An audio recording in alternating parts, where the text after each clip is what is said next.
ಇವತ್ತು ಕಾವೇರಿ ನದಿ ನಮ್ಮೆಲ್ಲರ ಜೀವ ನದಿ. ಆ ನದಿ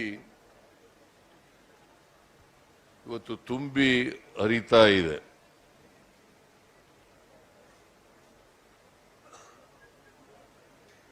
ಒಂದು ಲಕ್ಷಕ್ಕೂ ಹೆಚ್ಚು ಕ್ಯೂಸೆಕ್ಸ್ ನೀರು ಕಾವೇರಿ ನದಿಯಲ್ಲಿ ಹೋಗ್ತಾ ಇದೆ.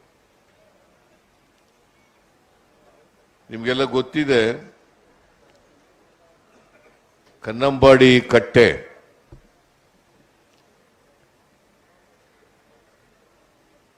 ಅದರ ಸಾಮರ್ಥ್ಯ ಇರ್ತಕ್ಕಂಥದ್ದು 49.45 ಅಡಿ ಟಿಎಂಸಿ, 49.452 ಟಿಎಂಸಿ. ಹೆಚ್ಚು ಕಡಿಮೆ ಪೂರ್ಣ ತುಂಬಿದೆ.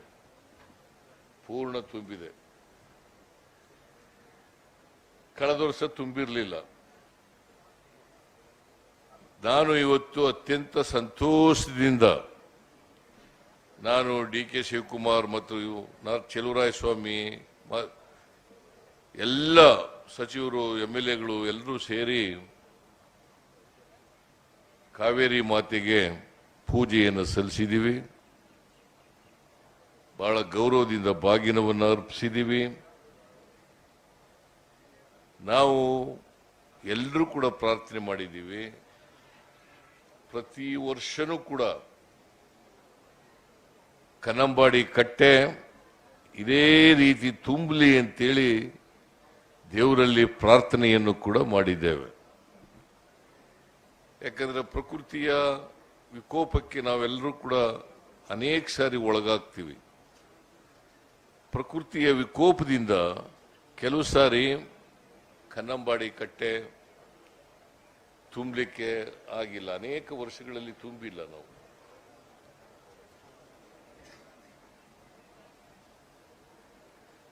ನಾನು ಬಾಗಿನ ಅರ್ಪಿಸ್ತಾ ಇರ್ತಕ್ಕಂಥದ್ದು ಇದು 3ನೇ ಬಾರಿ. ಹಿಂದೆ 2 ಬಾರಿ ಬಾಗಿನ ಅರ್ಪಿಸಿದ್ದೇನೆ. 13, 14, 15 2 ಬಾರಿ ಅರ್ಪಿಸಿದ್ದೀನಿ. ಈಗ ಒಮ್ಮೆ ಅರ್ಪಿಸ್ತಾ ಇದ್ದೇನೆ. ಪ್ರಕೃತಿನಲ್ಲಿ ಆಗಾಗ್ಗೆ ನಾವು ಹವಾಮಾನ ವೈಪರೀತ್ಯದಿಂದಾಗಿ ಕೆಲವು ಸಾರಿ ಮಳೆ ನಮ್ಮ ನಿರೀಕ್ಷೆಯಷ್ಟು ಮಳೆ ಬಂದಿರಲ್ಲ. ಅಂತ ಸಂದರ್ಭಗಳಲ್ಲಿ ಕನ್ನಂಬಾಡಿ ಕಟ್ಟೆನೂ ಕೂಡ ತುಂಬಲ್ಲ, ಬೇರೆ ಜಲಾಶಯಗಳು ಕೂಡ ತುಂಬಲ್ಲ. ಕ್ಯಾಚ್ಮೆಂಟ್ ಏರಿಯಾದಲ್ಲಿ ಹೆಚ್ಚು ಮಳೆ ಆದಾಗ ಮಾತ್ರ ನಮ್ಮ ಜಲಾಶಯಗಳು ತುಂಬಲಿಕ್ಕೆ ಸಾಧ್ಯ ಆಗ್ತದೆ. ಈಗ ಕನ್ನಂಬಾಡಿ ಕಟ್ಟೆನಲ್ಲಿ ಸುಮಾರು 2 ಲಕ್ಷ ಹೆಕ್ಟೇರ್ ಪ್ರದೇಶದಲ್ಲಿ ಬೆಳೆಯನ್ನು ಬೆಳೀತಾ ಇದ್ದೀವಿ. ನೀರಾವರಿ ಆಗ್ತಾ ಇದೆ. 2 ಲಕ್ಷ ಹೆಕ್ಟೇರ್ ಪ್ರದೇಶದಲ್ಲಿ ಬೆಳೆ ಬೆಳೀತೀವಿ. ಈ ಸಾರಿ ರೈತರು ಬಹಳ ಹರ್ಷದಿಂದ ಖುಷಿಯಿಂದ ಇರ್ತಕ್ಕಂಥ ವರ್ಷ. ಯಾಕಂತಂದ್ರೆ ಜುಲೈ ತಿಂಗಳಲ್ಲೇ ಈ ಸಾರಿ ನಾವು ಬಾಗಿನ ಹಬ್ಸಿದ್ದೀವಿ. ಜಲಾಶಯಗಳೆಲ್ಲ ತುಂಬಿಕೊಂಡಿದ್ದೇವೆ. ಕಬಿನಿ ತುಂಬಿಕೊಂಡಿದೆ, ಹೇಮಾವತಿ ತುಂಬಿಕೊಂಡಿದೆ, ಆರಂಗಿ ತುಂಬಿಕೊಂಡಿದೆ, KRS ತುಂಬಿಕೊಂಡಿದೆ. ಸೊ ಕಾವೇರಿ ಜಲಾಯನ ಪ್ರದೇಶದಲ್ಲಿರ್ತಕ್ಕಂಥ 4 ಡ್ಯಾಮ್ಗಳು ಕೂಡ ತುಂಬಿದ್ದಾವೆ. ಕಾವೇರಿ ಜಲಾನಯದ 4 ಜಲಾನಯ, ಈ 4 ಜಲಾಶಯಗಳಿಂದ ಸುಮಾರು 114 TMC ನೀರು ಇದೆ. 114 TMC ನೀರಿದೆ. ಈ 114 TMC ನೀರಿನಿಂದ ನಾವು ಬಳಸ್ಕೊಂಡು ಬೆಳೆಯನ್ನ ಬೆಳೀತಕ್ಕಂಥ ಪ್ರಯತ್ನವನ್ನ ಮಾಡ್ತಾ ಇದ್ದೀವಿ. ಇಲ್ಲಿ ಅನೇಕ ನಾಲೆಗಳು ಬರ್ತವೆ. ಅದರಲ್ಲಿ ಬಹಳ ಪ್ರಮುಖವಾಗಿ ವಿಶ್ವೇಶ್ವರಯ್ಯ ನಾಲೆ ಕನ್ನಂಬಾಡಿ ಕಟ್ಟೆ ಎಡಗಡೆ ಇರ್ತಕ್ಕಂಥದ್ದು. ಆ ನಾಲೆ 1932ನೇ ಇಸ್ವಿನಲ್ಲಿ ಪೂರ್ಣ ಆಯಿತು. ಅವತ್ತಿನಿಂದ ಇವತ್ತಿನವರೆಗೆ ನಾವು ಅದನ್ನ ಆಧುನೀಕರಣ ಮಾಡಲಿಕ್ಕೆ ಪ್ರಯತ್ನಗಳನ್ನು ಮಾಡ್ತಾ ಇದ್ದೀವಿ. ನಾನಿದ್ದಾಗ ಸುಮಾರು 250-300 ಕೋಟಿ ಆಧುನೀಕರಣಕ್ಕೆ ಕೊಟ್ಟಿದ್ದೆ ಹಿಂದೆ ಇದ್ದಾಗ. ಅದಾದ್ಮೇಲೆ ಅದಕ್ಕಿಂತ ಹಿಂದೆ 300 ಕೋಟಿ ಕೊಟ್ಟಿದ್ರು. ಅದಾದ್ಮೇಲೆ ಪುನಃ ಆಗ್ಲಿಲ್ಲ. ಈಗ ಮತ್ತೆ ಆಧುನೀಕರಣ ಮಾಡದೆ ಹೋದರೆ ಕೊನೆ ಬೈಲಿನಲ್ಲಿರ್ತಕ್ಕಂಥ ರೈತರು ಅವರ ಜಮೀನುಗಳಿಗೆ ನೀರು ಸಿಕ್ಕದು ಕಷ್ಟ ಆಗ್ತದೆ. ಅದಕ್ಕೋಸ್ಕರ ನಮ್ಮ ಸರ್ಕಾರ ಉಳಿದಿರ್ತಕ್ಕಂಥ ನಾಲೆನಲ್ಲಿ ಆಧುನೀಕರಣ ಮಾಡಲಿಕ್ಕೆ ಪ್ರಯತ್ನವನ್ನ ನಾವು ಮಾಡ್ತೇವೆ ಅಂತಕ್ಕಂಥ ಮಾತುಗಳನ್ನ ಈ ಸಂದರ್ಭದಲ್ಲಿ ಹೇಳಲಿಕ್ಕೆ ಬಯಸ್ತಾ ಇದ್ದೇನೆ. ತಮಿಳುನಾಡಿನವರು ಯಾವಾಗಲೂ ಕೂಡ ಖ್ಯಾತೆ ತೆಗಿತ್ಲೇ ಇರ್ತಾರೆ. ಯಾಕಂದ್ರೆ ಅವ್ರಿಗೆ ರಾಜಕೀಯ ಲಾಭ ಪಡ್ಕೊಳ್ಳಿಕ್ಕೋಸ್ಕರವಾಗಿ ಖ್ಯಾತೆ ತೆಗಿತಾ ಇರ್ತಾರೆ. ಯಾಕಂದ್ರೆ ಕಾವೇರಿ ವಿವಾದ ಬರೀ ತಮಿಳುನಾಡು ನಮಗೆ ಅಷ್ಟೇ ಅಲ್ಲ ಇರೋದು, 4 ರಾಜ್ಯಗಳಿಗೆ ಸಂಬಂಧಪಟ್ಟಂತ ವಿವಾದ ಇದೆ. ತಮಿಳುನಾಡಿಗಿದೆ, ಕರ್ನಾಟಕಕ್ಕಿದೆ, ಕೇರಳಕ್ಕಿದೆ, ಮತ್ತೆ ಪಾಂಡಿಚೇರಿಗಿದೆ. 4 ರಾಜ್ಯಗಳಿಗೆ ಸಂಬಂಧಪಟ್ಟಂತ ಇದು. ಈ ವಿವಾದ ಸುಪ್ರೀಂ ಕೋರ್ಟ್ನಲ್ಲಿ ತೀರ್ಮಾನ ಆಗಿದೆ. ನಾವು ನಾರ್ಮಲ್ ಇಯರ್ನಲ್ಲಿ ಮಳೆ ಬಿದ್ದಂತ ಸಂದರ್ಭದಲ್ಲಿ, KRS ತುಂಬಿದಂತ ಸಂದರ್ಭದಲ್ಲಿ, ಎಲ್ಲ ಜಲಾಶಯಗಳು ಕಾವೇರಿ ಜಲಾನಯನ ಪ್ರದೇಶದಲ್ಲಿ ತುಂಬಿದಂತ ಸಂದರ್ಭದಲ್ಲಿ ನಾವು 177.25 TMC ನೀರನ್ನು ಕೊಡಬೇಕು. 177.25 TMC ಕೊಡಬೇಕು. ಇಂದಿನ ವರ್ಷ 22-23ರಲ್ಲಿ ಸುಮಾರು 665 TMC ಹೋಗ್ಬಿಟ್ಟದೆ. 665 TMC ಹೋಗಿದೆ. ಈ ವರ್ಷನೂ ಕೂಡ ಜಾಸ್ತಿ ಹೋಗ್ಲಿಕ್ಕೆ ಸಾಧ್ಯ ಇದೆ. 177.25 TMC ಗಿಂತ ಈ ವರ್ಷನೂ ಕೂಡ ಜಾಸ್ತಿ ಹೋಗ್ಲಿಕ್ಕೆ ಸಾಧ್ಯ ಇದೆ. ಈಗಾಗಲೇ 83 TMCಗೂ ಹೆಚ್ಚು ನೀರು ಹೋಗ್ಬಿಟ್ಟಿದೆ. ಯಾಕಂದ್ರೆ ಸುಪ್ರೀಂ ಕೋರ್ಟ್ನವರು ಪ್ರತಿ ತಿಂಗಳು ಇಷ್ಟಿಷ್ಟು ನೀರು ಬಿಡಬೇಕು ಅಂತ ಹೇಳಿದ್ದಾರೆ. ಅಷ್ಟು ನೀರನ್ನ ನಾರ್ಮಲ್ ಇಯರ್ನಲ್ಲಿ ಬಿಡಬೇಕು. ಡಿಫಿಸಿಟ್ ಆದ್ರೆ ಅಷ್ಟು ನೀರನ್ನ ಕೊಡ್ಲಿಕ್ಕೆ ಸಾಧ್ಯ ಆಗೋದಿಲ್ಲ. ಸಂಕಷ್ಟದ ವರ್ಷದಲ್ಲಿ ಅಷ್ಟು ನೀರನ್ನ ಕೊಡ್ಲಿಕ್ಕೆ ಸಾಧ್ಯ ಆಗಲ್ಲ. ನಾವು ಈ ವರ್ಷ ಹೆಚ್ಚು ನೀರನ್ನ ಕೊಡ್ತೀವಿ. ಹೆಚ್ಚು ನೀರು ಎಲ್ಲಿ ಹೋಗ್ತದೆ? ಈಗ ಮೆಟ್ಟೂರು ಜಲಾಶಯನೂ ಕೂಡ ತುಂಬಿದೆ. ಅಲ್ಲಿ ತುಂಬಿಕೊಂಡ ಮೇಲೆ ನೀರೆಲ್ಲ ಎಲ್ಲೋಗುತ್ತೆ? ಸಮುದ್ರಕ್ಕೆ ಹೋಗುತ್ತೆ. ಆ ಸಮುದ್ರಕ್ಕೆ ಹೋಗೋ ನೀರನ್ನ, ಹೆಚ್ಚುವರಿ ನೀರನ್ನ ಕರ್ನಾಟಕದಿಂದ ತಮಿಳುನಾಡಿಗೆ ಹೋಗುತ್ತಲ್ಲ, ಆ ನೀರನ್ನ ತಡೆ ಹಿಡಿಲಿಕ್ಕೆ ಒಂದು ಬ್ಯಾಲೆನ್ಸಿಂಗ್ ರಿಸರ್ವಾಯರ್ನ ಮೇಕೆದಾಟು ಹತ್ರ ಕಟ್ಟಬೇಕು. ಇದರಿಂದ ನಮಗಿಂತ ಜಾಸ್ತಿ ತಮಿಳುನಾಡಿಗೆ ಅನುಕೂಲ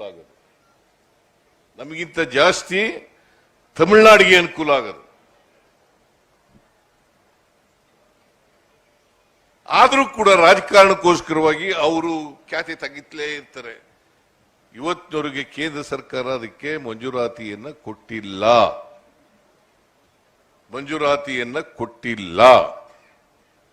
ನಾವೇನಾದ್ರೂ ಅದಕ್ಕೆ ಮಂಜೂರಾತಿ ಕೊಡ್ರಿ, ಕೇಂದ್ರ ಸರ್ಕಾರ ಕೊಟ್ಟಿಲ್ಲ ಅಂತ ಹೇಳಿದ್ರೆ ನಮ್ಮ ವಿರೋಧ ಪಕ್ಷದವರು ಅದಕ್ಕೆ ವಿರುದ್ಧ ಮಾಡ್ತಕ್ಕಂಥದ್ದನ್ನ ಮಾಡ್ತಾರೆ.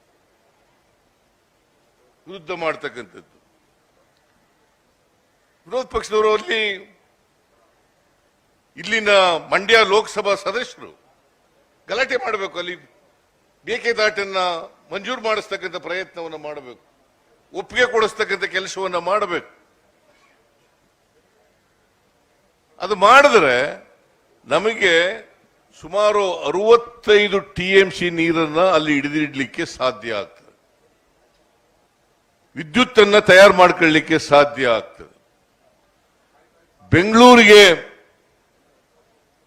ಕುಡಿಯ ನೀರನ್ನು ಕೊಡಲಿಕ್ಕೆ ಸಾಧ್ಯ ಆಗ್ತದೆ. ಜೊತೆಗೆ ನಾವು ಅಲ್ಲಿ ನೀರು ಹಿಡಿದಿಡೋದ್ರಿಂದ, 65 TMC ನೀರನ್ನು ಹಿಡಿದಿಡೋದ್ರಿಂದ ಈ ರೀತಿ ಮಳೆ ಕಡಿಮೆಯಾಗಿ ಜಲಾಶಯಗಳು ತುಂಬದೆ ಹೋದಂತ ಸಂದರ್ಭಗಳಲ್ಲಿ ತಮಿಳುನಾಡಿಗೆ ನೀರು ಕೊಡ್ಲಿಕ್ಕೂ ಕೂಡ ಸಾಧ್ಯ ಆಗ್ತದೆ. ಅದಕ್ಕೋಸ್ಕರ ಈ ಬ್ಯಾಲೆನ್ಸಿಂಗ್ ರಿಸರ್ವಾಯರ್ ಅನ್ನ ಕಟ್ಟಬೇಕು. ನಾವು ಪಾದಯಾತ್ರೆಯನ್ನು ಕೂಡ ಮಾಡಿದೆವು. ನಾನು ಡಿ ಕೆ ಶಿವಕುಮಾರ್ ಮತ್ತು ನಮ್ಮ ಎಲ್ಲ ಮಂತ್ರಿಗಳು, ಶಾಸಕರು ಎಲ್ಲರೂ ಕೂಡ ಸೇರ್ಕೊಂಡು, ಕಾರ್ಯಕರ್ತರು ಎಲ್ಲರೂ ಕೂಡ ಸೇರ್ಕೊಂಡು ಪಾದಯಾತ್ರೆ ಮಾಡಿದೆವು. ನಮ್ಮ ಮೇಲೆ ಕೇಸ್ ಎಲ್ಲ ಹಾಕಿದ್ರು, ಅದು ಬೇರೆ ವಿಚಾರ ಇರಲಿ. ಆದರೆ ಇದನ್ನು ಕೇಳಿದ್ರೆ ನಮ್ಮ ಮೇಲೆ ಮೈ ಮೇಲೆ ಬಂದವರ ರೀತಿ ವಿರುದ್ಧವಾಗಿ ಮಾತಾಡ್ತಕ್ಕಂಥ ಪ್ರಯತ್ನವನ್ನ ಮಾಡುತ್ತಾರೆ. ನಾವು ನಮ್ಮ ಹಕ್ಕು ಇದು.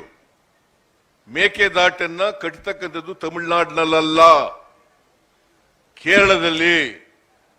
ಅವ್ರಿಗೆ 177.25 TMC ನೀರನ್ನ ಪಡ್ಕೊಳ್ಳಿಕ್ಕೆ ಅವರು ಅರ್ಹರು. ಯಾವಾಗ ಮಳೆ ಸರಿಯಾದ ರೀತಿಯಲ್ಲಿ ಆದಾಗ ಮಾತ್ರ. ಡಿಫಿಸಿಟ್ ಆದ್ರೆ, ಸಂಕಷ್ಟ ಬಂದ್ರೆ ಅದನ್ನ ಹಂಚಿಕೊಳ್ಬೇಕಾದಂತ ಪರಿಸ್ಥಿತಿ ಇದೆ. ಇದನ್ನ ಟ್ರಿಬ್ಯುನಲ್ ಅವರೇ ಹೇಳಿದ್ದಾರೆ, ಸುಪ್ರೀಂ ಕೋರ್ಟ್ನವರು ಕೂಡ ಹೇಳಿದ್ದಾರೆ. ಇದಕ್ಕೆ ತಕರಾರೇನು?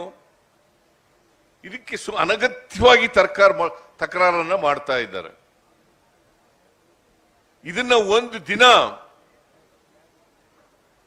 ನಮ್ಮ ಲೋಕಸಭಾ ಸದಸ್ಯರು ಕರ್ನಾಟಕದಿಂದ ಹೋಗಿರ್ತಕ್ಕಂಥವ್ರು, ಕಾಂಗ್ರೆಸ್ನವ್ರು ಇರ್ಬೋದು, ಜೆಡಿಎಸ್ ಬಿಜೆಪಿ ಅವರು ಇರ್ಬೋದು, ಜೆಡಿಎಸ್ನವ್ರು ಇರ್ಬೋದು, ಒಂದು ದಿನ ಮಾತಾಡಲ್ಲ. ಕರ್ನಾಟಕಕ್ಕೆ ಆಗಿರ್ತಕ್ಕಂಥ ಅನ್ಯಾಯಗಳ ಬಗ್ಗೆ ಮಾತಾಡಲ್ಲ. ಈ ಅನ್ಯಾಯಗಳನ್ನ ಬಿಟ್ಟು ಬೇರೆ ವಿಚಾರಗಳ ಬಗ್ಗೆ ಮಾತಾಡ್ತಾ ಇದ್ರೆ, ಕೆಲಸಕ್ಕೆ ಬಾರದಂತ ವಿಚಾರಗಳನ್ನ ಮಾತಾಡ್ತಾರೆ. ಮೊನ್ನೆ ಬಜೆಟ್ ಮಂಡಿಸಿದ್ರು ಕೇಂದ್ರ ಸರ್ಕಾರದವರು. ಬಜೆಟ್ನಲ್ಲಿ ಕರ್ನಾಟಕಕ್ಕೆ ₹1 ಕೊಡ್ಲಿಲ್ಲ. ಏನೂ ಅನ್ಯಾಯ ಆಗಿಲ್ಲ ಕರ್ನಾಟಕಕ್ಕೆ ಅಂತ ಹೇಳ್ತಾರೆ. ಇದು ನಂಬ್ಕೋಬೇಕಾ? ಜನಗಳಿಗೆ ತಪ್ಪು ಮಾಹಿತಿಯನ್ನು ಕೊಡ್ತಕ್ಕಂಥ ಪ್ರಯತ್ನವನ್ನ ಮಾಡ್ತಾರೆ. ಜನರನ್ನ ತಪ್ಪು ದಾರಿಗೆ ಎಳೀತಕ್ಕಂಥ ಪ್ರಯತ್ನವನ್ನ ಮಾಡ್ತಾರೆ. ಕ್ಷುಲ್ಲಕ ವಿಚಾರಗಳನ್ನ ಪ್ರಸ್ತಾಪ ಮಾಡಿ ಇಡೀ 10 ದಿನ ನಡೀತಕ್ಕಂಥ ಅಸೆಂಬ್ಲಿಯಲ್ಲಿ 8 ದಿನಗಳ ಕಾಲ ಬರೀ ಕಾಲಹರಣ ಮಾಡಿದ್ರು. ರಾಜ್ಯ ಸರ್ಕಾರಕ್ಕೆ ಸಂಬಂಧಪಟ್ಟಂತ ವಿಚಾರಗಳನ್ನ ಪ್ರಸ್ತಾಪ ಮಾಡಲೇ ಇಲ್ಲ. ಪ್ರವಾಹ ಬಂದದ್ರ ಬಗ್ಗೆ ಇರಬಹುದು, ಕೃಷಿ ಇಲಾಖೆ ಬಗ್ಗೆ ಇರಬಹುದು, ನೀರಾವರಿ ಸಂಬಂಧಪಟ್ಟಂತ ವಿಚಾರಗಳಿರ್ಬೋದು, ಮೇಕೆದಾಟು ವಿಚಾರ ಇರಬಹುದು, ಮಹದಾಯಿ ವಿಚಾರ ಇರಬಹುದು, ಅಪ್ಪರ್ ಕೃಷ್ಣ ವಿಚಾರ ಇರಬಹುದು, ರಾಜ್ಯಕ್ಕೆ ಬರಬೇಕಾದಂತ ಅನುದಾನಗಳಿರಬಹುದು. ಇದ್ರ ಬಗ್ಗೆ ಒಂದು ದಿನ ಮಾತಾಡಲಿಲ್ಲ. ಆದ್ರೆ ಯಾವುದು ರಾಜ್ಯಕ್ಕೆ ಸಂಬಂಧ ಇಲ್ಲ, ಸುಳ್ಳುಗಳನ್ನ ಹೇಳ್ಕೊಂಡು ಇಡೀ ರಾಜ್ಯ ತುಂಬಾ ಜನರನ್ನ ತಪ್ಪುದಾರಿಗೆ ಎಳಿತಕ್ಕಂಥ ಪ್ರಯತ್ನವನ್ನ ಮಾಡ್ತಾ ಇದ್ದಾರೆ. ನನಗೆ ಗೊತ್ತಿದೆ, ಈ ರಾಜ್ಯದ ಜನ ರಾಜಕೀಯವಾಗಿ ಬಹಳ ಬುದ್ಧಿವಂತರಿದ್ದಾರೆ. ಯಾರು ಸುಳ್ಳು ಹೇಳ್ತಾರೆ, ಯಾರು ನಿಜ ಹೇಳ್ತಾರೆ, ಅದನ್ನು ಅರ್ಥ ಮಾಡ್ಕೊಳ್ತಕ್ಕಂಥ ಶಕ್ತಿ ಕರ್ನಾಟಕದ ಜನರಿಗಿದೆ. ಇದನ್ನ ಇವರು ಅರ್ಥ ಮಾಡ್ಕೋಬೇಕಾಗ್ತದೆ. ಅರ್ಥ ಇಲ್ಲದೇನೆ ಕಾಂಗ್ರೆಸ್ ಸರ್ಕಾರ ಬಂದಿದೆ, ಅಧಿಕಾರದಲ್ಲಿ ಇದೆ. ನಾವು ಜನರ ಆಶೀರ್ವಾದದಿಂದ ಅಧಿಕಾರಕ್ಕೆ ಬಂದಿರತಕ್ಕಂಥದ್ದು. 135+1 136 ಸ್ಥಾನಗಳನ್ನು ಜನರ ಆಶೀರ್ವಾದದಿಂದ ನಾವು ಅಧಿಕಾರಕ್ಕೆ ಬಂದಿದ್ದೀವಿ. 136 ವಿಧಾನಸಭಾ ಕ್ಷೇತ್ರಗಳಲ್ಲಿ ಗೆದ್ದು ಅಧಿಕಾರಕ್ಕೆ ಬಂದಿದ್ದೀವಿ. ನಮಗೆ ಜನ ಆಶೀರ್ವಾದ ಮಾಡಿರೋದು. ಜೆಡಿಎಸ್ನವರಲ್ಲ, ಬಿಜೆಪಿಯವರಲ್ಲ ಇದ್ರ ಮಾಡಿರ್ತಕ್ಕಂಥದ್ದು. ಜನರ ಆಶೀರ್ವಾದದಿಂದ ಮಾಡಿದ್ದೀವಿ. ನಮ್ಮ ಸರ್ಕಾರವನ್ನು ದುರ್ಬಲಗೊಳಿಸತಕ್ಕಂಥ ಪ್ರಯತ್ನವನ್ನು ಮಾಡ್ತಾ ಇದ್ದಾರೆ. ಕ್ಷುಲ್ಲಕ ವಿಚಾರಗಳನ್ನ ಇಟ್ಕೊಂಡು, ಸುಳ್ಳು ವಿಚಾರಗಳನ್ನ ಇಟ್ಕೊಂಡು, ಸುಳ್ಳು ಆರೋಪಗಳನ್ನು ಮಾಡಿ ಇವತ್ತು ಸರ್ಕಾರವನ್ನು ದುರ್ಬಲಗೊಳಿಸತಕ್ಕಂಥ ಪ್ರಯತ್ನವನ್ನು ಮಾಡ್ತಾ ಇದ್ದಾರೆ. ದೇಶದಲ್ಲಿ ಅನೇಕ ರಾಜ್ಯಗಳಲ್ಲಿ ಮಾಡಿದ್ದಾರೆ, ಇಲ್ಲೂ ಕೂಡ ಮಾಡ್ತಕ್ಕಂಥ ಪ್ರಯತ್ನವನ್ನು ಮಾಡ್ತಾ ಇದ್ದಾರೆ. ಜನ ಅರ್ಥ ಮಾಡ್ಕೋಬೇಕಾಗ್ತದೆ. ಯಾವುದು ಸುಳ್ಳು, ಯಾವುದು ಸತ್ಯ ಅಂತಕ್ಕಂಥದ್ದನ್ನ ತಿಳ್ಕೋಬೇಕಾಗ್ತದೆ. ನನಗೆ ಗೊತ್ತಿದೆ, ನಮ್ಮ ಜನರು ಯಾವತ್ತೂ ಕೂಡ ಸುಳ್ಳಿಗೆ ಮಾರು ಹೋಗಲ್ಲ, ದಾರಿ ತಪ್ಪಲ್ಲ ಅಂತಕ್ಕಂಥ ವಿಚಾರ ನನಗೆ ಗೊತ್ತಿದೆ. ಯಾವುದು ಸರಿ ಅಂತಕ್ಕಂಥ ದಾರಿನಲ್ಲಿ ನಡೀತಕ್ಕಂಥ ಪ್ರಯತ್ನವನ್ನ ಕರ್ನಾಟಕದ ಜನರು ಪ್ರಬುದ್ಧರು ರಾಜಕೀಯವಾಗಿ ಅವರು ಮಾಡ್ತಾರೆ ಅಂತಕ್ಕಂಥ ನಂಬಿಕೆ ಇದೆ. ನಾನು ಆ ಬಗ್ಗೆ ಹೆಚ್ಚು ಮಾತನಾಡ್ಲಿಕ್ಕೆ ಹೋಗಲ್ಲ. ಇವತ್ತು ನಮ್ಮ ಸರ್ಕಾರ ಬಂದ ಮೇಲೆ ಕೃಷಿ ಇಲಾಖೆಯಲ್ಲಿ ಇವತ್ತಿನವರೆಗೆ ಒಂದು ಸಮಸ್ಯೆ ಆಗಿಲ್ಲ. ರೈತರಿಗೆ ಗೊಬ್ಬರ ಕೊಡೋದಿರ್ಬೋದು, ಬೀಜ ಕೊಡೋದಿರ್ಬೋದು, ಔಷಧಿ ಕೊಡೋದಿರ್ಬೋದು, ಯಾವತ್ತೂ ಕೂಡ ಆಗಿಲ್ಲ. ಹಿಂದೆ ಎಲ್ಲ ಗೋಲಿಬಾರ್ಗಳೆಲ್ಲ ಆಗೋ ಸತ್ರು ರೈತರು ಹಾವೇರಿನಲ್ಲಿ. ಆ ತರ ನಮ್ಮ ಸರ್ಕಾರದಲ್ಲಿ ಆಗ್ಲಿಕ್ಕೆ ಸಾಧ್ಯ ಇಲ್ಲ. ನಾನು ಚಲುವರಾಯ ಸ್ವಾಮಿಗೆ ಹೇಳಿದ್ದೀನಿ, ಯಾವುದೇ ಕಾರಣಕ್ಕೆ ರೈತರಿಗೆ ಬೀಜ, ಗೊಬ್ಬರ, ಔಷಧಿ ತೊಂದರೆ ಆಗದ ರೀತಿ ನೋಡ್ಕೋಬೇಕು. ಅವರಿಗೆ ಕಾಲಕ್ಕೆ ವಿತರಣೆ ಮಾಡ್ತಕ್ಕಂಥದ್ದು ಮಾಡಬೇಕು, ದಾಸ್ತಾನನ್ನ ಮಾಡ್ಕೊಂಡಿರ್ಬೇಕು ಅಂತೇಳಿ ಸ್ಪಷ್ಟ ಸೂಚನೆಯನ್ನ ಕೊಟ್ಟಿದ್ದೇನೆ. ನಾವು ಬಂದ ಮೇಲೆ ಇವತ್ತಿನವರಿಗೆ ಕಳೆದ ವರ್ಷ ಇರಬಹುದು, ಕಳೆದ ವರ್ಷ ಮಳೆ ಇರಲಿಲ್ಲ, ಭೀಕರವಾದಂತ ಬರಗಾಲ ಇತ್ತು. ಆ ಭೀಕರವಾದಂತ ಬರಗಾಲದಲ್ಲಿ ಪರಿಹಾರ ಕೊಡಲಿಲ್ಲ ನಮಗೆ. 2 ಮೆಮೊರಾಂಡಮ್ಗಳನ್ನು ಕೊಟ್ಟರೂ ಕೂಡ ಪರಿಹಾರ ಕೊಡಲಿಲ್ಲ. ಕೊನೆಗೆ ನಾವು ಸುಪ್ರೀಂ ಕೋರ್ಟ್ ಮೆಟ್ಲನ್ನ ಹತ್ತಿ 3,454 ಕೋಟಿ ರೂಪಾಯಿಗಳನ್ನ ಸುಪ್ರೀಂ ಕೋರ್ಟ್ನವರ ಆದೇಶದ ಮೇರೆಗೆ ಕೇಂದ್ರ ಸರ್ಕಾರ ಕೊಡ್ತು. ಬೇರೆ ರಾಜ್ಯಗಳಿಗೆ ಕೊಟ್ಟಿಲ್ಲ, ಇನ್ನ ಕೊಟ್ಟಿಲ್ಲ. ನಾವು ಈಗಾಗಲೇ ರೈತರಿಗೆ ಕೇಂದ್ರ ಸರ್ಕಾರದಿಂದ ಬಂದಿದ್ದಂತ NDRF ಹಣವನ್ನ ಸಂಪೂರ್ಣ ಹಂಚಿಕೆ ಮಾಡತಕ್ಕಂಥ ಪ್ರಯತ್ನವನ್ನು ಮಾಡಿದ್ದೀವಿ. ಇವತ್ತು ಎಲ್ಲ ಜಿಲ್ಲಾಧಿಕಾರಿಗಳ ಬಳಿ ಸುಮಾರು 700ಕ್ಕೂ ಹೆಚ್ಚು ಕೋಟಿ ರೂಪಾಯಿಗಳು ಅವರ ಅಕೌಂಟ್ನಲ್ಲಿ ಇದೆ. ಯಾವ ಕಾರಣಕ್ಕೂ ಕೂಡ ಅದು ಸುಮ್ಮನೆ ಅಪಪ್ರಚಾರ ಮಾಡೋದು. ರಾಜ್ಯ ಸರ್ಕಾರ ಕರ್ನಾಟಕದಲ್ಲಿ ಹಣ ಇಲ್ಲ, ಅಭಿವೃದ್ಧಿ ಮಾಡಲಿಕ್ಕೆ ಹಣ ಇಲ್ಲ. ಯಾವ ಅಭಿವೃದ್ಧಿ ಕೆಲಸ ನಿಂತೋಗಿದೆ? ಬಜೆಟ್ನಲ್ಲಿ ಹೇಳಿರ್ತಕ್ಕಂಥದ್ದು ಎಲ್ಲ ಅಭಿವೃದ್ಧಿ ಕೆಲಸಗಳು ಕೂಡ ನಡೀತಾ ಇದ್ದಾವೆ. ಗ್ಯಾರಂಟಿಗಳು ಕೊಟ್ಬಿಟ್ಟಿದ್ದಾರೆ. ಗ್ಯಾರಂಟಿಗಳನ್ನು ಜಾರಿ ಮಾಡಿ ಇವತ್ತು ಈ ದೇಶದಲ್ಲಿರ್ತಕ್ಕಂಥ ಬಡವರು 4.5 ಕೋಟಿ ಜನರಿಗೆ ಸುಮಾರು 4,000 to 5,000 ರೂಪಾಯಿ ವರ್ಷಕ್ಕೆ ತಿಂಗಳಿಗೆ ಸಿಗೋ ರೀತಿಯಲ್ಲಿ ಮಾಡಿದ್ದೀವಿ. 4,000 to 5,000 ರೂಪಾಯಿ ತಿಂಗಳಿಗೆ ಸಿಗ್ತಾ ಇದೆ. ಬಡವರಿಗೆ ಅನುಕೂಲ ಆಗಲ್ವಾ?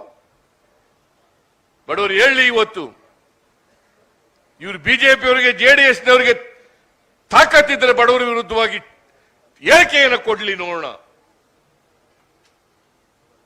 ಇವರಿಗೆ ದಮ್ಮಿಲ್ಲ.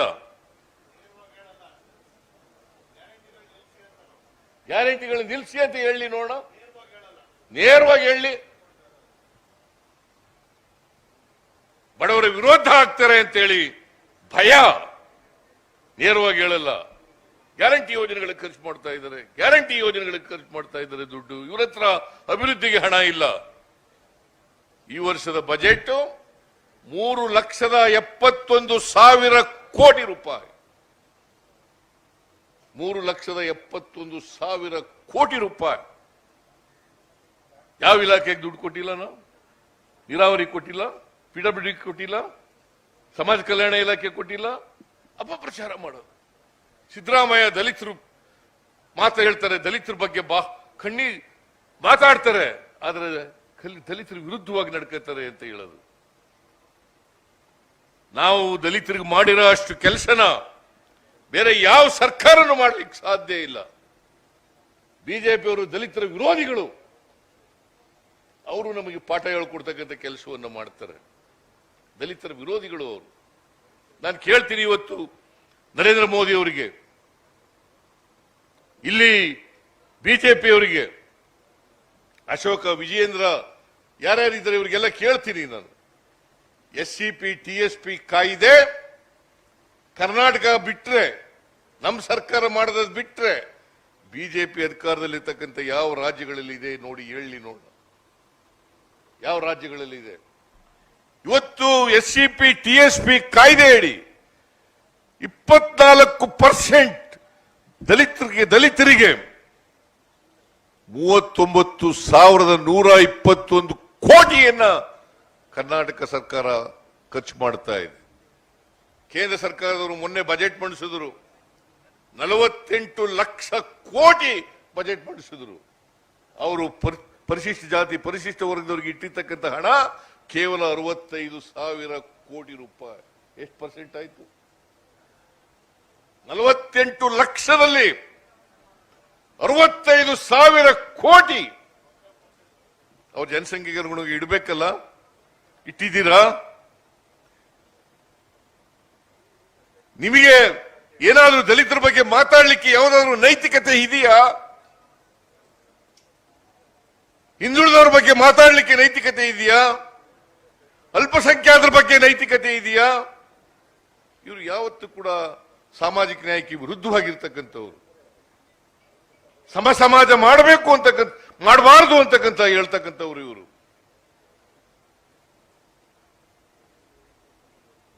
ಬಸವಣ್ಣವರ ವಿಚಾರಗಳು,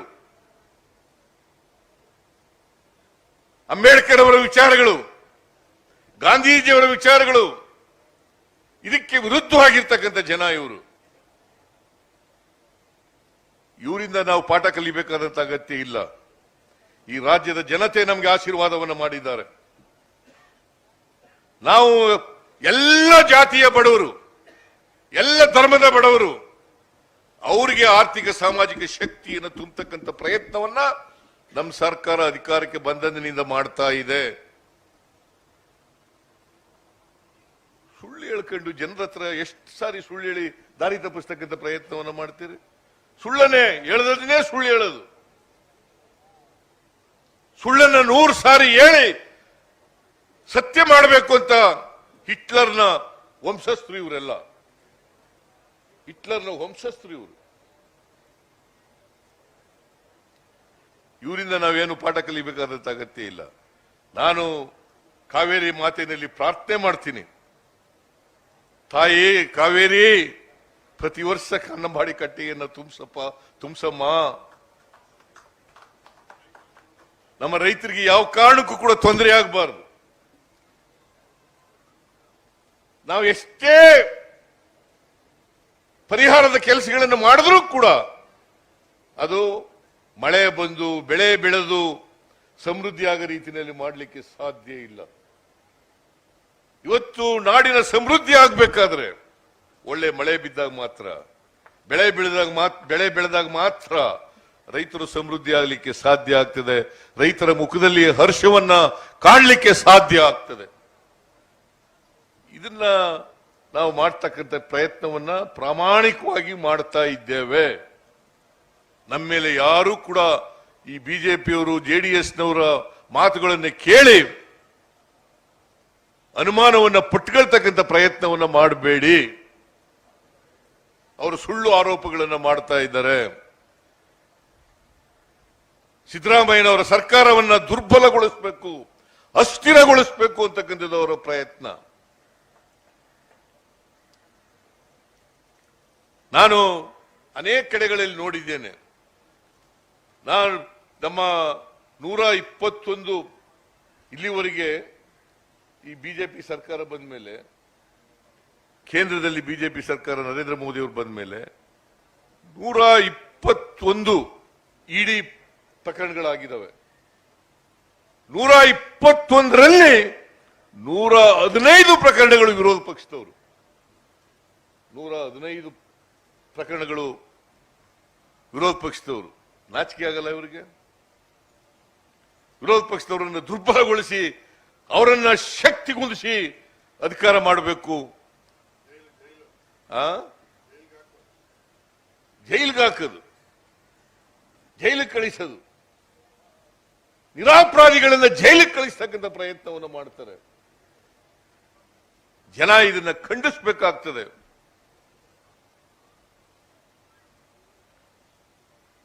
ನಮಗೆ ನೀವು ಆಶೀರ್ವಾದ ಮಾಡಿದ್ದೀರಿ, ನೀವು ಏನು ಅನಿಸಿಕೆಗಳನ್ನ ಇಟ್ಕೊಂಡು ಆಶೀರ್ವಾದ ಮಾಡಿದ್ದೀರಿ, ಆ ಅನಿಸಿಕೆಗಳಿಗೆ ತಕ್ಕಂತೆ ಪ್ರಾಮಾಣಿಕವಾಗಿ ಕೆಲಸ ಮಾಡ್ತೇವೆ ಅಂತಕ್ಕಂಥ ಮಾತುಗಳನ್ನು ಹೇಳಲಿಕ್ಕೆ ಬಯಸ್ತಾ ಇದ್ದೇನೆ. ಯಾರಿಗೂ ಅನ್ಯಾಯ ಮಾಡಲ್ಲ. ಇವರು ಮನೆ ಮುರುಕರು. ಬಿಜೆಪಿ ಜೆಡಿಎಸ್ನವರು ಮನೆ ಮುರುಕರು. ಮನೆ ಮುರುಕ್ತನ ಮಾಡ್ತಕ್ಕಂಥ ಕೆಲಸವನ್ನ ಮಾಡ್ತಾರೆ. ದಯಮಾಡಿ ನಮ್ಮಲ್ಲಿ ಕೈ ಜೋಡಿಸಿ ಪ್ರಾರ್ಥನೆಯನ್ನ ಮಾಡ್ತೇನೆ. ಬಿಜೆಪಿ ಜೆಡಿಎಸ್ನವರು ಈಗ ಒಟ್ಟಾಗ್ಬಿಟ್ಟಿದ್ದಾರೆ. ಇದಕ್ಕಿದ್ದಾಗಲೇ ಏನು ಒಬ್ರಿಗೊಬ್ರು ಕಂಡ್ರೆ ಆಯ್ತಿರಲಿಲ್ಲ. ಈಗ ಯಾವ ಪ್ರಕರಣ ಆದರೂ ಕೂಡ ಸಿಬಿಐ ಕೊಡಿ. ಇದೇ ಬಿಜೆಪಿಯವರು ಸಿಬಿಐನ ನಾನು ವಿರೋಧ ಪಕ್ಷದ ನಾಯಕನಾಗಿದ್ದಾಗ ಸಿಬಿಐ ಕೊಡಿ ಅಂತ ಕೇಳಿದಾಗ ಚೋರ್ ಬಚಾವ್ ಇನ್ಸ್ಟಿಟ್ಯೂಷನ್ ಅಂತ ಕರೀತಾ ಇದ್ರು. ಚೋರ್ ಬಚಾವ್ ಇನ್ಸ್ಟಿಟ್ಯೂಷನ್. ಈಗ ಇದಕ್ಕಿದ್ದಲೇ ಪ್ರೀತಿ ಬಂದ್ಬಿಟ್ಟದೆ ಸಿಬಿಐ ಮೇಲೆ. ಇಡೀ ಸುವಮೋಟೋ ತನಿಖೆಯನ್ನ ಮಾಡ್ತಕ್ಕಂಥದ್ದು. ನಾವು ತನಿಖೆ ಮಾಡೋದಕ್ಕೆ ಯಾವತ್ತೂ ಕೂಡ ಹೆದರ್ಕೊಳ್ಳಲ್ಲ. ಯಾಕಂದ್ರೆ ನಾವು ಯಾವ ಅಪರಾಧನೂ ಕೂಡ ಮಾಡಿಲ್ಲ. ತನಿಖೆ ಮಾಡಲಿ, ತನಿಖೆಗೆ ಯಾವತ್ತೂ ಕೂಡ ಹೆದರ್ಕೊಳ್ಳಲ್ಲ. ಆದರೆ ಕಾನೂನು ಪ್ರಕಾರ ತನಿಖೆಗಳಾಗಬೇಕು, ಸಂವಿಧಾನದ ರೀತಿಯ ತನಿಖೆಗಳಾಗಬೇಕು. ಸಂವಿಧಾನಕ್ಕೆ ವಿರುದ್ಧವಾಗಿ, ಕಾನೂನಿಗೆ ವಿರುದ್ಧವಾಗಿ ಯಾವುದೇ ತನಿಖೆ ಮಾಡಬಾರದು. ಇಂಥ ತನಿಖೆಗಳನ್ನು ನಾವು ಖಂಡಿಸ್ತೇವೆ. ನೀವು ಕೂಡ ಇದನ್ನು ಖಂಡಿಸಬೇಕು ಅಂತೇಳಿ ನಿಮ್ಮಲ್ಲಿ ಮನವಿಯನ್ನು ಮಾಡ್ತೇನೆ. ಅದರಿಂದ ಇವತ್ತು ತಾಯಿ ಕಾವೇರಿಗೆ ನಾವೆಲ್ಲರೂ ಕೂಡ ಭಕ್ತಿಯಿಂದ ಪೂಜೆಯನ್ನು ಮಾಡಿದ್ದೇವೆ. ಪ್ರತಿ ವರ್ಷ ಇದೇ ರೀತಿ KRS, ಕಬಿನಿ, ಹೇಮಾವತಿ, ಹಾರಂಗಿ, ತುಂಬಲಿ ಅಂತ ಪ್ರಾರ್ಥನೆಯನ್ನ ಕೂಡ ಮಾಡಿದ್ದೇವೆ. ಇದರಿಂದ ರೈತರಿಗೆ ಅನುಕೂಲ ಆಗ್ತದೆ. ರೈತರು ಹೆಚ್ಚು ಬೆಳೆಯನ್ನು ಬೆಳೆದರೆ ರಾಜ್ಯದ ಅಭಿವೃದ್ಧಿ ಆಗಲಿಕ್ಕೆ ಸಾಧ್ಯ ಆಗ್ತದೆ. ಇವತ್ತು ಕೃಷಿ ಬೆಳವಣಿಗೆ ಆಗಿ ಆಹಾರದ ಉತ್ಪಾದನೆಯನ್ನ ಹೆಚ್ಚು ಮಾಡಿ ಇವತ್ತು ದೇಶದಲ್ಲಿ ಸ್ವಾವಲಂಬನೆ, ಕೃಷಿ ಆಹಾರದ ಸ್ವಾವಲಂಬನೆ ಏನಾದ್ರು ಬಂದಿದ್ರೆ ಅದು ಕಾಂಗ್ರೆಸ್ ಸರ್ಕಾರದಿಂದ ಮಾತ್ರ, ಬಿಜೆಪಿ ಅವರಿಂದ ಅಲ್ಲ. ಆಹಾರದ ಸ್ವಾವಲಂಬನೆಯನ್ನು ನಾವು ಮಾಡಿರ್ತಕ್ಕಂಥದ್ದು. ಸುಳ್ಳನ್ನ ಹೇಳಬಾರದು ಜನರಿಗೆ, ಸುಳ್ಳನ್ನ ಹೇಳಿ ದಾರಿ ತಪ್ಪಿಸ್ತಕ್ಕಂಥ ಕೆಲಸವನ್ನು ಮಾಡಬಾರದು. ಇಷ್ಟನ್ನು ಹೇಳಿ ಇವತ್ತು ನಿಮ್ಮೆಲ್ಲರಿಗೂ ಕೂಡ ಶುಭವನ್ನ ಕೋರಿ ಮತ್ತೊಮ್ಮೆ ಕಾವೇರಿ ತಾಯಿ ಆಶೀರ್ವಾದ ಯಾವಾಗಲೂ ಕೂಡ ಇರಲಿ ನಮ್ಮ ಮೇಲೆ ಅಂತ ಹೇಳ್ತಾ ನಿಮ್ಗೆಲ್ಲ ನಮಸ್ಕಾರ ಮಾಡಿ ನಾನು ಮಾತು ಮುಗಿಸ್ತೇನೆ. ಜೈ ಹಿಂದ್. ಮಾಡ್ಕೊಳ್ಳೋಣ ಬಿಡಪ್ಪ. ಈ ರಮೇಶ್ ಬಂಡಿ ಸಿದ್ದೇಗೌಡ ಹೇಳಿರ್ತಕ್ಕಂಥ ನಾಲೆಯ ಕೆಲಸವನ್ನ ಮಾಡಿಕೊಡ್ತೇನೆ. ಆಯ್ತು, ನಡಿ.